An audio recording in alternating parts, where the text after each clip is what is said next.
So on February 20th, 2003, when the Secretary of the Navy's office went into contract with me as Commander-in-Chief, Postmaster General, and World Bank banker with the Global Banking Constitution Charter for commodity asset-based banking, the consequence and the causality of that was that the United States Postal Service, or the United States Navy, was in a juxtaposition of fact and fiction, to where they could join with the facts where it's relevant and ship their vessels from point A to point B, because they had a flag for joinder, because there was no United States.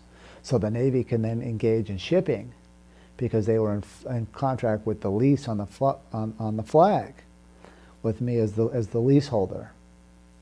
So they autographed the contract, they joined with the contract, and at the time, on February 20th, 2003, at the Secretary of the Navy's office with Seaman William Cullen Ball at Hansford T. Johnson's office, they were making a try to create joinder, and at the time they were correct.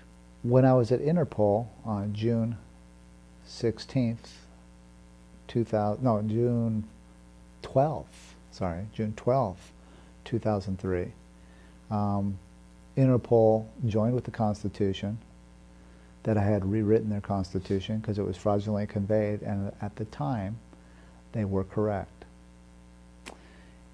At the Vatican, they created joinder with me, but in that joinder it had disqualified their capacity for a C, SEE. So what they did is, when the next Pope died, they vacated the C Treaty and broke to 11 days on the conclave, vacating the continuance of evidence and ending the Vatican.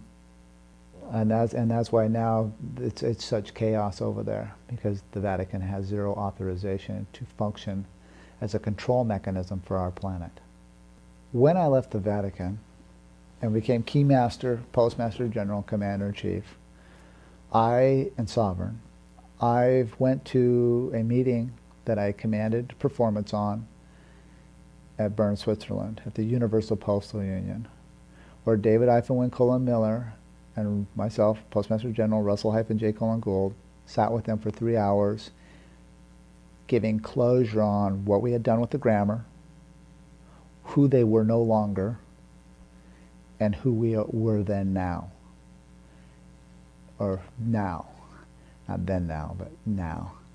And they concurred with it. They were very nervous, but they were very happy that the fact that we knew what we were doing. And they were cool with it. They didn't have to arrest us. They did have guards there to arrest us if we had made a mistake. We did not make a mistake that day. Left there, on terms basically saying, we know that your building and your vessel no longer has authorization to give clearance on contracts worldwide. And of course they didn't really like to hear that, but it was the truth. So you could only be correct, basically giving them closure that their capacity to clear wealth, cargo, vessels, bills of the ladings was no longer there. And they knew it. And then I put my system in place as a function so that others may join. On the same day, we went to Credit Suisse. We used our Keymaster functions, for they were flying keys above the doors, and they took us right into the bank president. I asked the bank president 2 questions. As soon as him and his attorneys disqualified themselves under a lack of knowledge, which means they didn't have procedural knowledge on what the mechanics were for them to be there, I got up and left the meetings. David stayed for another hour and a half, and I don't know what was said, nor do I care. We then proceeded to Charles de Gaulle Airport.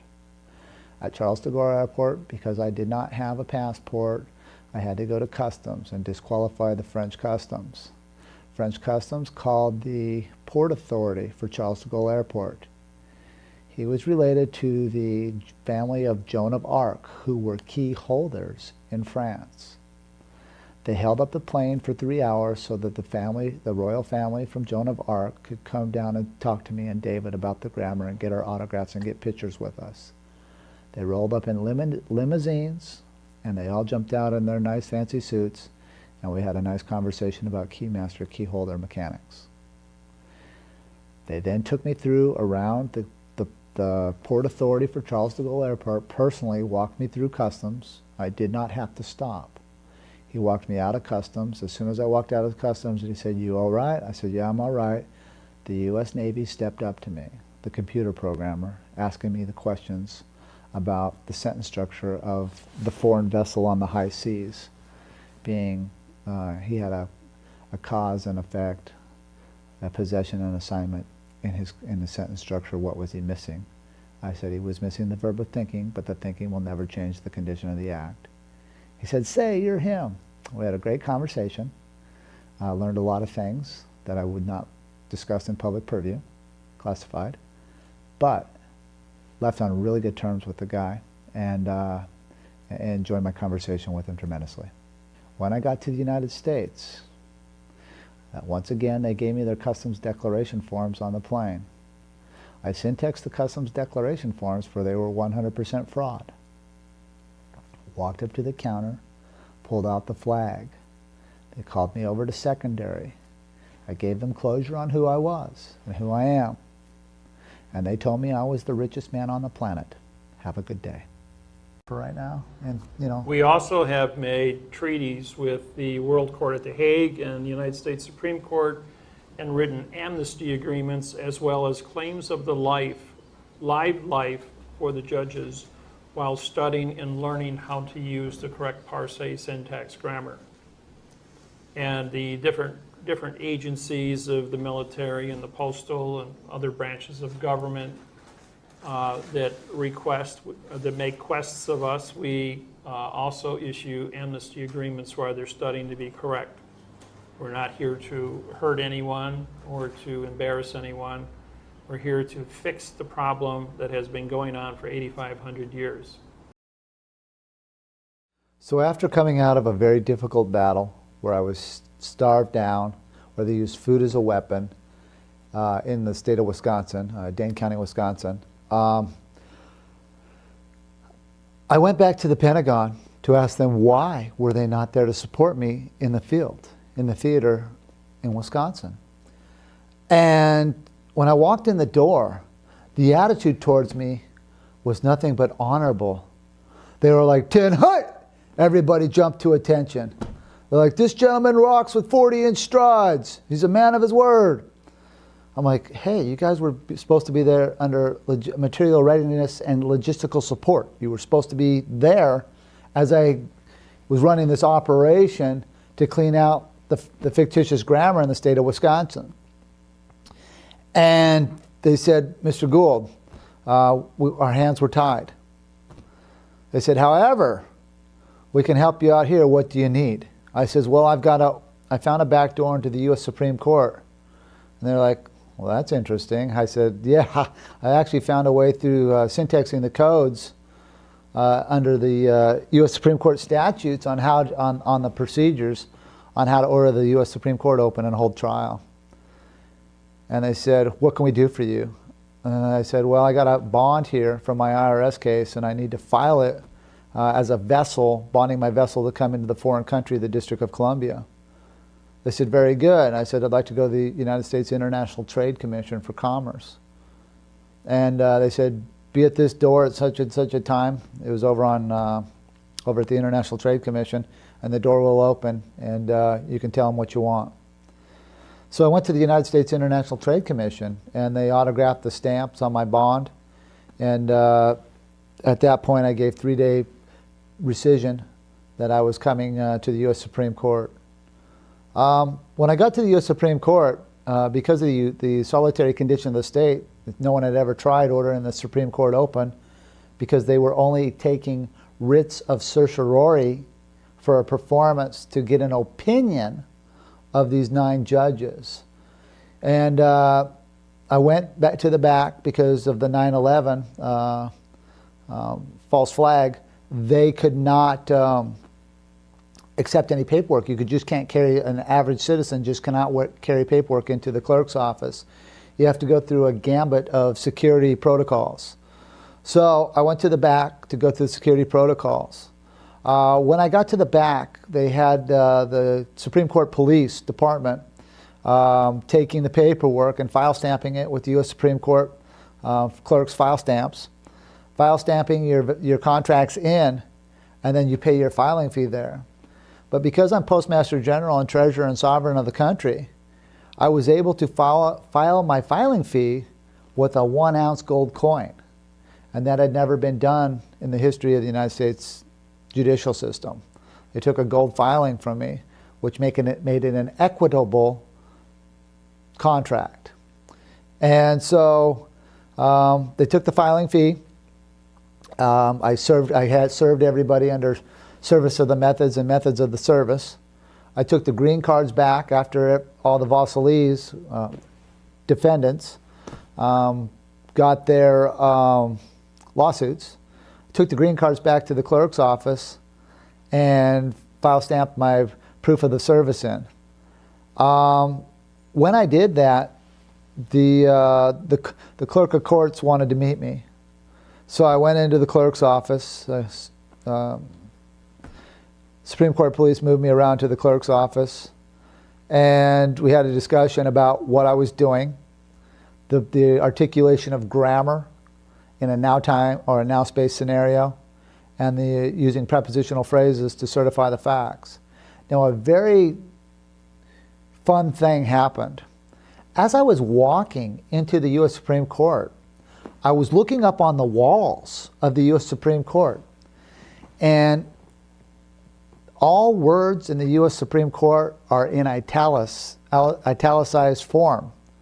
Well, in contract law, all italicized words are misspelled and not on the page. So every single statement and every single word on the U.S. Supreme Court is not actually there. It's an illusion, a fiction. So the whole building is plagiarized with nothingness. Though the average person walks in and reads the inscriptions on the wall, which are all on italicized words, which means that there's nothing, all italicized words are void on contract. So I explained that to the clerk. They said, very good. So I proceeded out, and I was met by more gentlemen in very nice suits who wanted to have a talk with me about what I was doing. And so I walked them through the protocols of a foreign vessel in dry dock, being the U.S. Supreme Court. What that means is a foreign vessel in dry dock is when you walk into the U.S. Supreme Court, outside the courtroom, court building itself as a vessel, because it's docked on the planet, sits a ball or an eagle, depending on what location you walk into the building. Each one has different symbolization or different meaning for the symbols on top of the flag standard. The flags that you see all over the world, there's 11 different flags in the United States, military and civilian operations, including the new one. When President Obama on election day was elected, if you look at the pictures on all the newspapers across the United States, you saw this flag hanging behind Obama. It's a New World Order flag. It has a circle of stars, a blue square field, and it's 1 to 2.25. They also had another one with 50 stars, 1 to 2.25. That was the United States Treasury flag. The flag that's 3 by 4 with a blue square field is a military boat flag. All vessels in dry dock on planet Earth, like your own personal house, the school building, these are all vessels in dry dock. They should be flying a 3 by 4 boat flag. The flag over here with yellow fringe on it, this is a 1 to 1.9. I recognize this is old. This is a very old flag, by the way. When you take the flag and you fold it like this, corner to corner, and then you take it, you put it up here to the corner, it should only have one stripe showing, which does. So this is a 1 to 1.9 flag.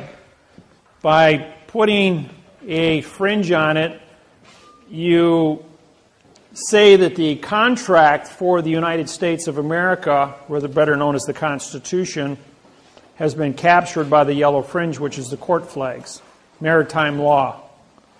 It says your contract is null and void because they put a phoenix on top. So the wing tips pointed down is a Vatican banking phoenix. Wing tips up is a postal, your postal eagle.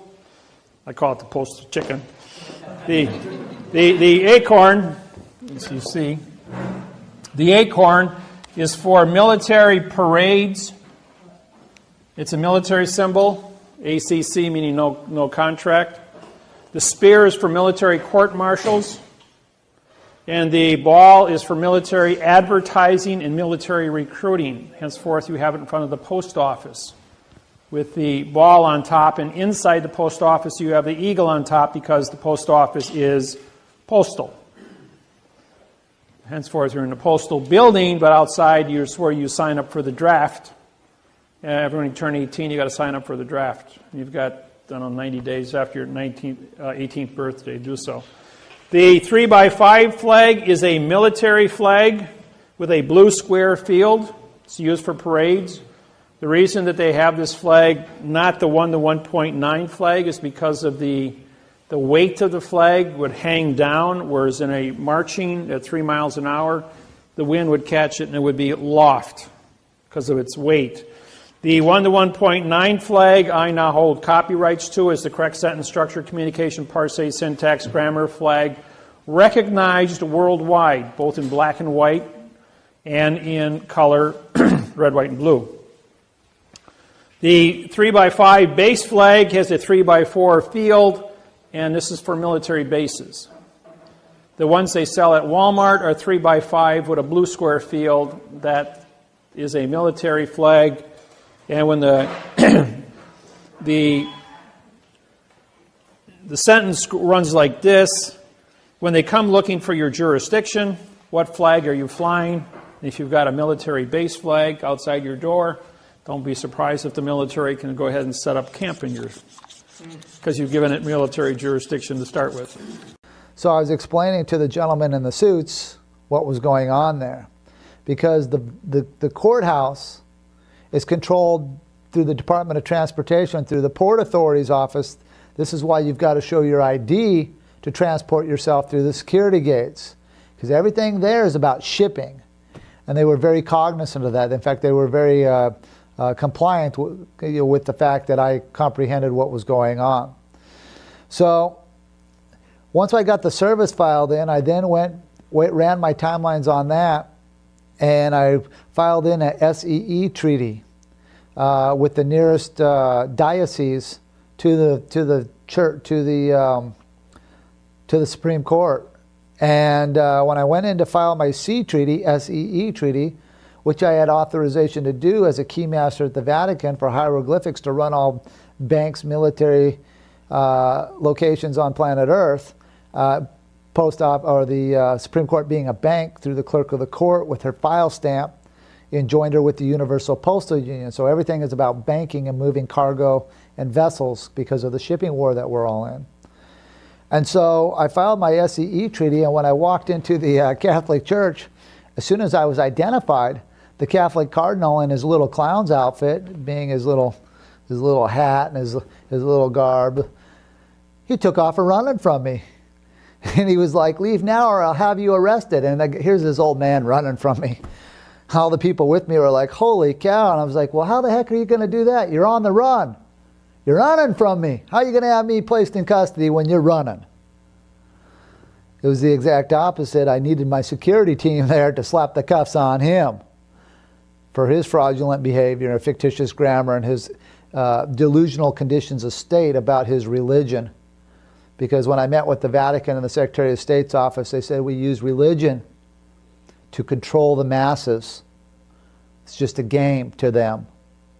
And so the people buy into that. And that's very sad. Anyway, I got done with filing my SEE treaty, and I took my SEE treaty back over to the U.S. Supreme Court to file it. And I told them what I had done under a Camara treaty. being a camera, the spherical volt, camerot Earth as a spherical volt is what they're using it. It's called a camerot.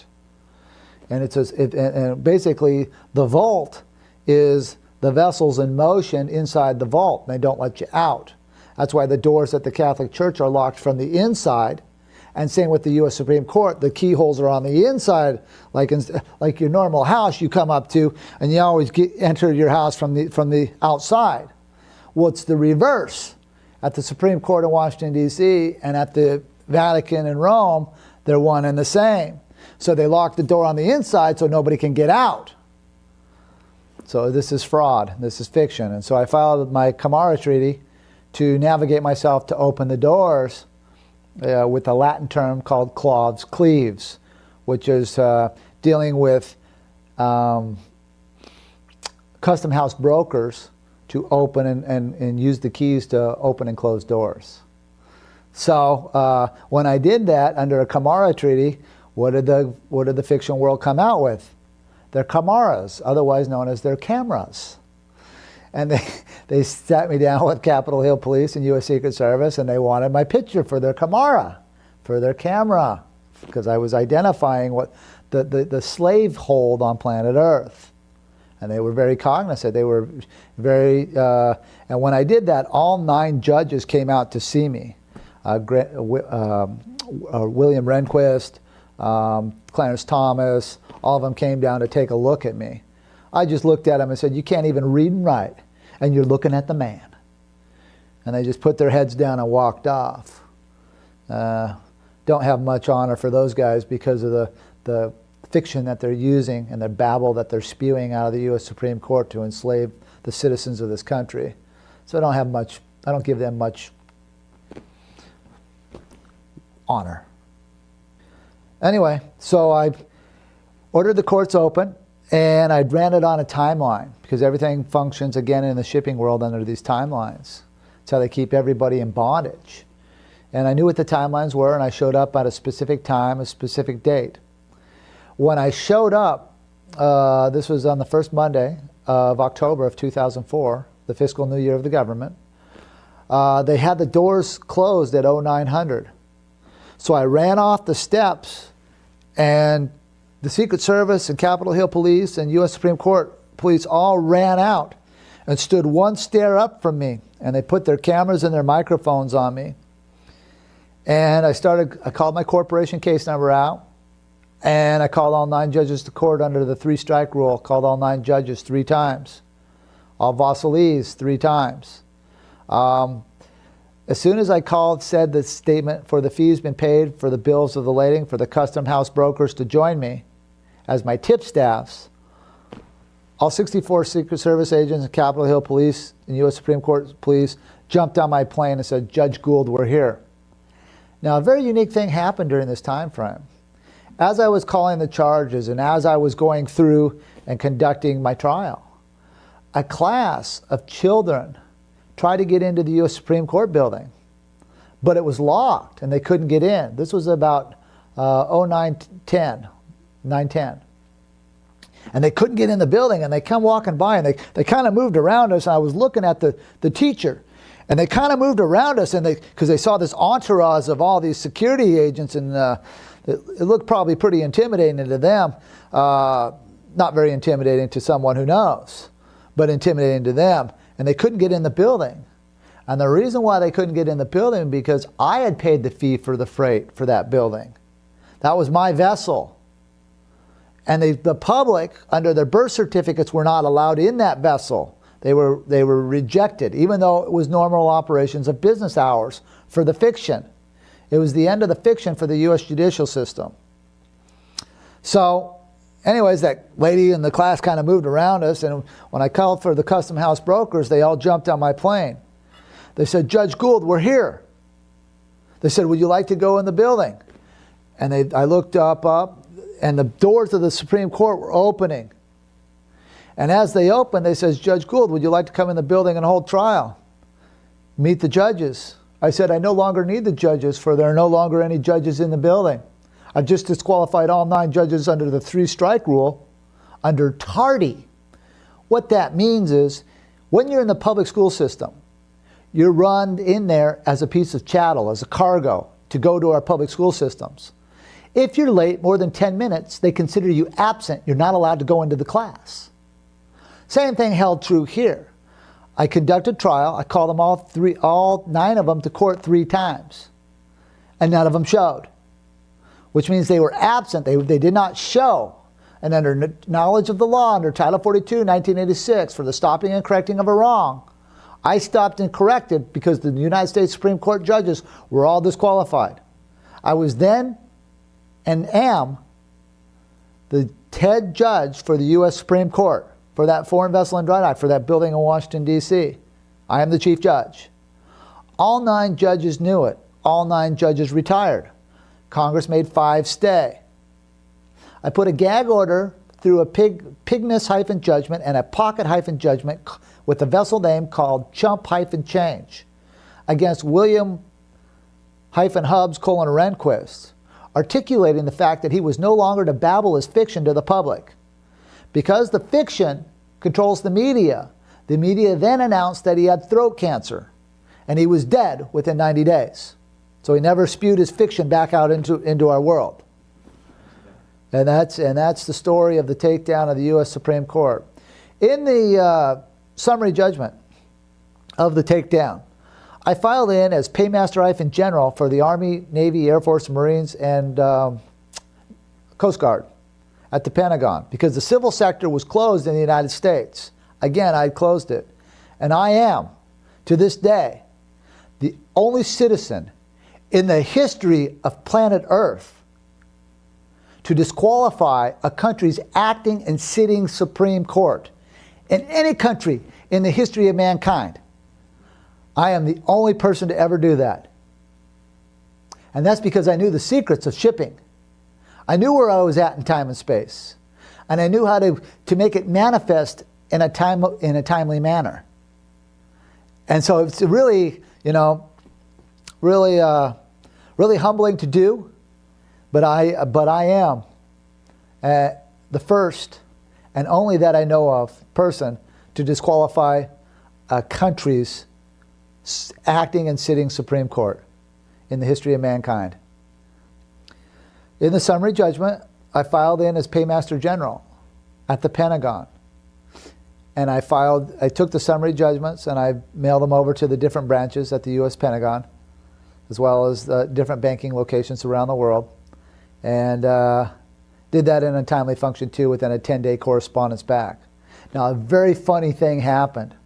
When John Cornwall and the U.S. Capitol Police and the U.S. Secret Service and U.S. Supreme Court Police jumped on my plane and they asked me to come in the building, I told them no, because I'm chief judge. Their jaws dropped. And they says, well, how can we help you? I says, well, you can autograph my stamps here. So they autographed the stamps. I says, but I got to go around to the back, to the clerk's office, because I don't need to go in there anymore, because it's closed.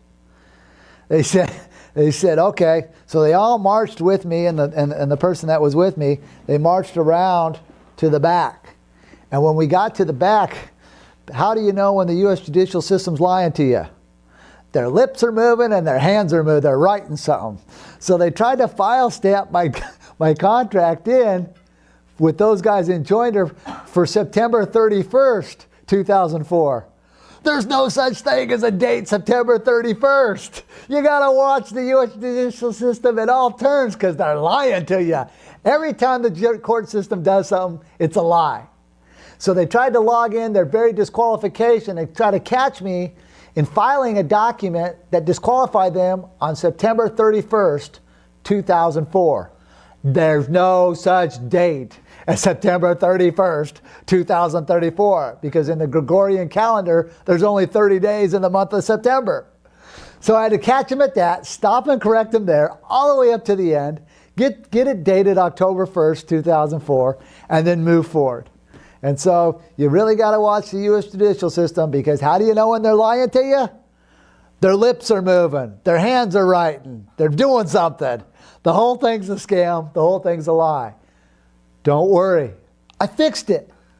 I booted it up and I fixed it for the correctness for a federal serve system.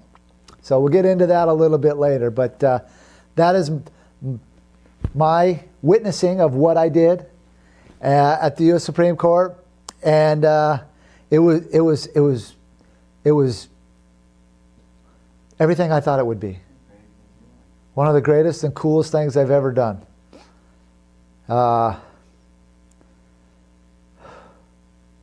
Shame on those judges for carrying on the way they're doing against the people right now. But it doesn't have to be. Citizens of our country need to contact me if they're involved in cases there, because they're being lied to. And they're not operating correctly now, and they need to be. And I am the walking proof of it.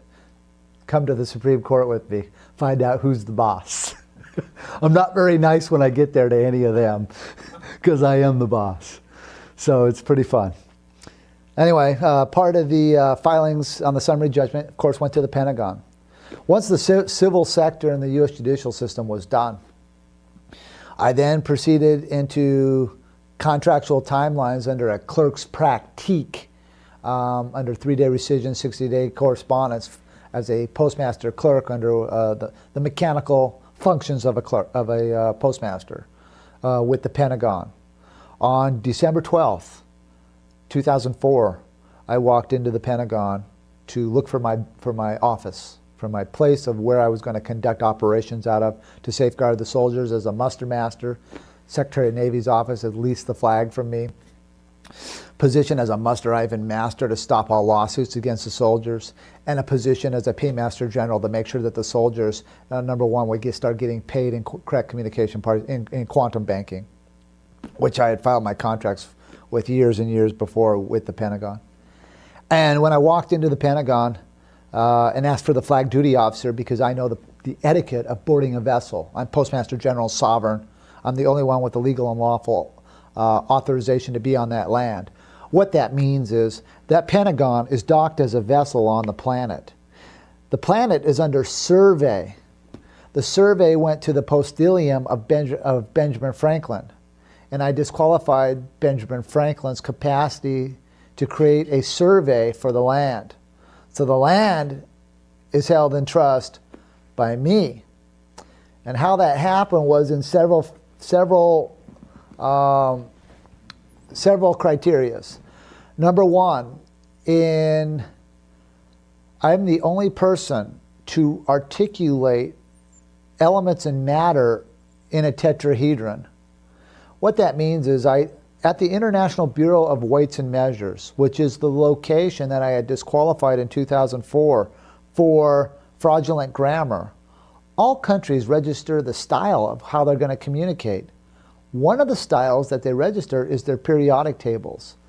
But because of the laws of boxing, anything in a box is not within the box. So when you look at a periodic table, you see the fine line around each element. It vacates it under style. So the element is not actually there. So when I published the disqualification of all periodic tables on the planet, within 72 hours, the CIA, the NSA, and the Department of Defense pulled me off the street to have a conversation about what the heck I had just done. Because of the fabric of communication and all molecular matter on the planet, I had just disqualified its origin to communicate. So I put it in a tetrahedron on trilateral angles and put my matters in triangles so I could triangulate and move my elements and my matters from point A to point B through time and space. Or I should say through now space. Time is just no longer. So as I did that, the government really wanted to talk to me about it. So they approached me in Monterey, California. And as I was approached by them, they pulled out their badges. Of course, I went Department of Defense. Department's a pronoun, of is an adverb, make a defense a verb. No such thing. Guy looked at the other guy. He goes, well, I'm United States Central Intelligence Agency. Of course, adjective pronoun, I corrected his grammar. I says, please, if you're running around the planet telling everybody you're intelligent and work for the intelligence agency, intelligence you're using as an adjective here, agency is a pronoun. But in as a prefix to a word, and all words means no. So you're actually running around the world telling everybody you're not intelligent. Don't do that. Somebody's going to slap you around for stupidity. He looked at the guy from the Department of Defense, who his credentials were disqualified. So then the guy from the NSA pulled out his credentials. I said, adjective, adjective, pronoun. No facts either. All three guys looked at each other and says, yes, you're him. We'd like to talk to you about this periodic table here. There's a real national security concern here. So we sat down with the boys and had a conversation about the pecking order of communication, the style of how things are supposed to be correct as they navigate themselves through now space. Now, I did a very unique thing in my periodic table. I took out all matter that could be manipulated through bombarding it with electrons. I took out that matter and made it a positive matter. So matter that like Einsteinium, Berkeleyium, where things could be manipulated and they'd see just for a fraction of a second, those things were all taken out of my periodic table. My periodic table was also lined up into into atomic mass and atomic structure. And so it took me 5 months to do the periodic table. I did it with a gentleman who helped me conduct my military duty posts, and we'll get into him a little later. His name is Stephen Alvin Roebuck, a genius, a very brilliant man. He was a dentist at one point in his life, but moved over into the quantum world. He helped me structure the periodic table, and I would like to give him some credit with that because he definitely is a part of that. So thank you, Steve. But back to meeting with the government. The government basically said that they had been studying my protocols and they wanted to talk to me about the court-martialing of Bush and Cheney. They said Bush and Cheney were really upset with me. And I told them I don't care. They're misrepresenting. They're not the president. They're not the vice president. That's a scam. I says, and this 9/11 thing that you guys are pulling off is a scam. They said, very good, it is. They also told me that that I run the world in banking because of the periodic table and how I can make matter positive. They were very impressed. They said, good luck keeping it because everybody's going to want to steal it from you. Because all banking comes from matter, and I disqualified all matter on the planet because of the laws of boxing through their education of what they gave everyone. It was false and misleading. And so they wanted to, they also wanted to talk about some classified things that I'm not going to get into. But when it was all said and done, they were satisfied with what I had to tell them, and we moved on from that conversation. But let me get back to the walking into the Pentagon. So on December 12th, 2004, when I went back to the Pentagon to find my business location, my office, so I can start conducting operations to safeguard the American soldiers, I was met went into the employee side on the front of the building. And when I went in, I was met with the security team, SWAT teams. And because I knew the protocols of flag duty officers, I asked for their flag duty officer to come front and center, for the Pentagon had a lease with me for the flag. They blocked that. They would not let the flag duty officer come front and center, which means they broke their own protocol, because as a foreigner, when you walk up to a post, the first thing that you got to find out is what flag are they coming under? Whose flag are you coming under to function as a post, right? Because then you know who's behind the wall, so to speak, who's behind the fort, who's behind the base. So I asked for the flag duty officer, and they failed to give me one. So they said, well, I said I'd like to come in and find my office. And they said, well, do you know anybody in here? So I called Commander Kaufman, because I haven't spoken with him for years. So I called him up. He says, hey, I said, hey, I got a peace treaty here with the Pentagon, filed on February 20th, 2003. I said, I'd like to come in with the peace and start helping here. And his exact words to me were, Postmaster General Russell J. Gould, he says, what happens when peace gets breached? I says, well, then it's war. He goes, "That's right." He goes, "Now what are you going to do?" Because peace is being breached.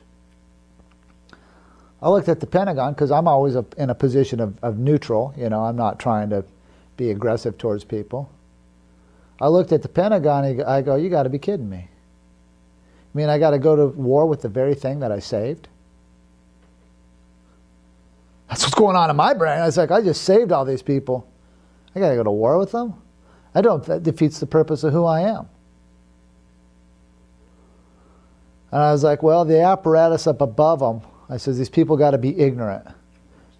And so the deep state and the people that were controlling the Pentagon, in fact, Donald Rumsfeld and Richard Myers, or Peter Pace, or no, Richard Myers, Dick Myers, came down to a level up above there, and they were real cocky, all waving at me. Little Rumsfeld, see his little beady eyes. Yeah. Anyways, he's waving, and they're laughing. And I could hear them talking to the guards. Let's see if he can get past the guards. I'm looking at these guys, and they all got guns. I'm there not in the fighting mood, right? I'm there to just peaceably navigate myself through that. I'm not prepared to get into a war at that point. I have uneducated people around me for that. That's a different, when I go to war, it's different. Yeah, and due to the lack of education to the guys that were at the front gate, the doorkeepers, it was counterproductive to go to war with them at that point because they didn't know what to do. They were following fraudulent orders, and I knew it. So I backed out. I was escorted off by a SWAT team off the property, and at that point on that day, I made a publication into the Pentagon for martial law, and I started conducting a military court-martialing trial that lasted 3 years, every 45 days in the Washington Mall, next to the Washington Obelisk there. And for every 45 days, for 3 years, I showed up. I put in literally 10,000 mailings to every base, fort, everybody that was in the military at that time on the upper end, mainly from full board colonels, lieutenants on up. Didn't really get into the NCOs and the master sergeants, and I didn't go to that level. I alerted all bases and forts on in the U.S. I held a military duty post for 30 days, where we had, through the law of the flag, had a muster roll and a log book for who would come off the base. When I would conduct my military court-martialing trials at the Washington Mall, they would put up 20 to 50 cameras behind me, and they would put up cameras in Apache and Chinook helicopters above me and come down like this. They had little dishes with microphones coming out, and they set up in vans all around me. And I conducted trial there for 3 years. During the trial, I covered and learned many things. Things I would not want to get into for the public purview. A lot of that was hard learned and classified. I learned a lot. But during that ended because they got mad at me for doing it. And they trumped up no charges up in Wisconsin, up in Michigan, and they dragged me up in 2006 up to the state of Michigan. When I first got into the courtrooms during the condition of state of martial law, they brought in the U.S. Marines and they started punching me in the face in the federal courtroom in Casper, Wyoming, on the extradition on over there to Michigan. They beat me up. It hurt. Then when I got out of the courtroom, they knocked me out. That hurt. Then that night, they took me to San Bernardino, California, and they beat me up again. And that hurt too, because they were using these asps, these like metal batons. They lumped me all up on my arms and on my head, and I was beat up pretty good. It hurt. Then they moved me 10 days later over to Oklahoma City. And I didn't get beat up there. But I met with Pentagon, strangely enough.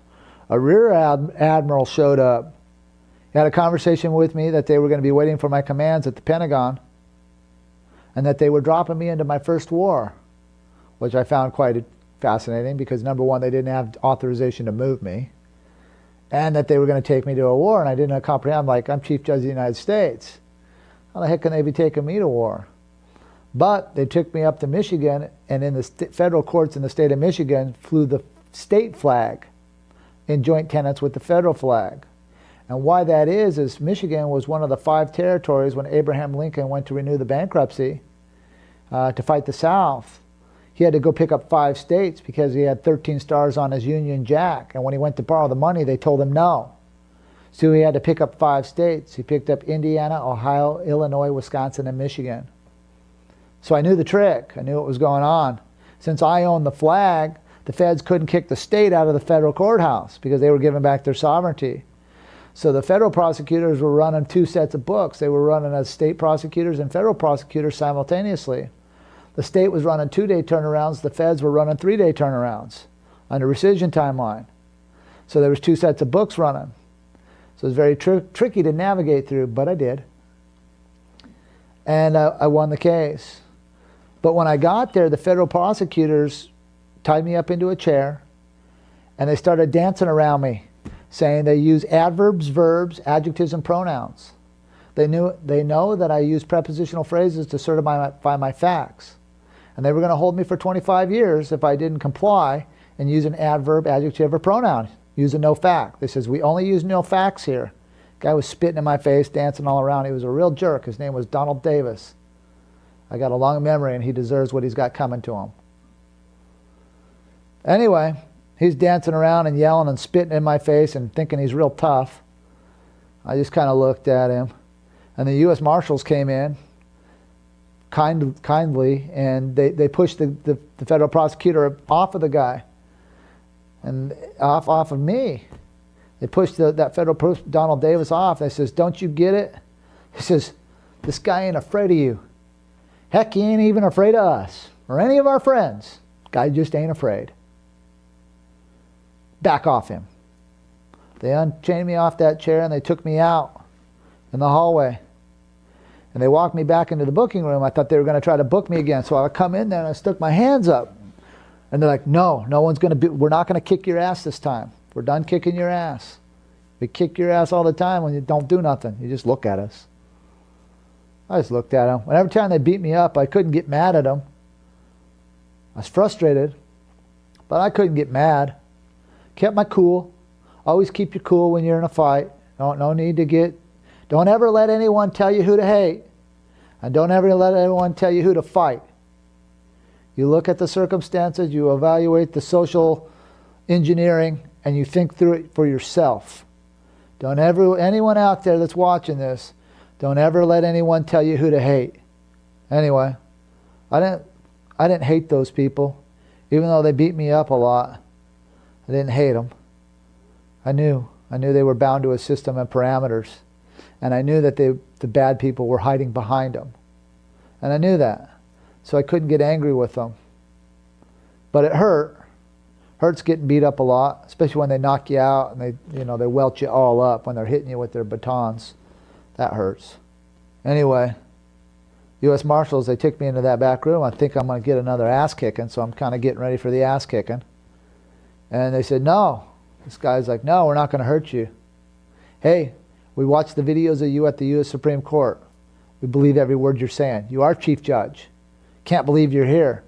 They said, hey, man, what's going on with the Bush and Cheney court-martialing? We want to know. And I explained it to them, as I've explained to you, that since the United States government ceased to exist, and they said, hey, we believe you. He says, but these people here are bad. They don't like you. They don't like what you're doing and the attention that you're bringing to the situation. I says, well, they got all the public cameras. They got all the public media. They haven't told the citizens the truth. There is no United States government. There is no president. This is all a scam. They're like, yeah, we know. Can't do nothing about it. Our hands are tied, but we're going to be nice to you here. We're not going to beat you up. We believe you. It says, however, you have a corporate partner. And they says, David Eifenwinkle and Miller. in his performances of claiming to be there with you, he's never there. He's not in the videos. So we don't believe him. We believe you, but we don't believe him. And they asked me, this is, was David with you at the Supreme Court and at the Pentagon? I said, no, he was not. That is correct, because we've watched the cameras. You're not going to trick our cameras. That is you standing there, and that is only you standing there. I says, correct. They says, but we want to show you what Dave's really about. I says, well, I hope he's about correctness, because that's what I'm about. They said, yes, we know. And so then they wanted to talk to me about what happened at the Vatican. And I explained to them my position at the Vatican as a keymaster and as a commander-in-chief and comptroller of the global currency and the things that I went under contract with over there. And they says, yes, we believe you. We saw the videos. You are over there. You did do that. You are this person.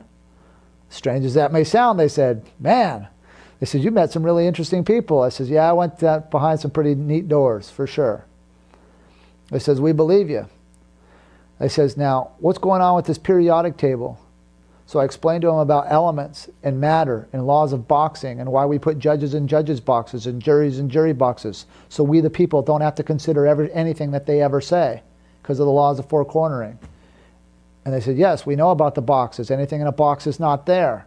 I says, yes, judges in judges' boxes and juries in jury boxes, so we the people don't have to consider anything they say. They're like, very good, you know the secrets. I says, yes, I do know the secrets.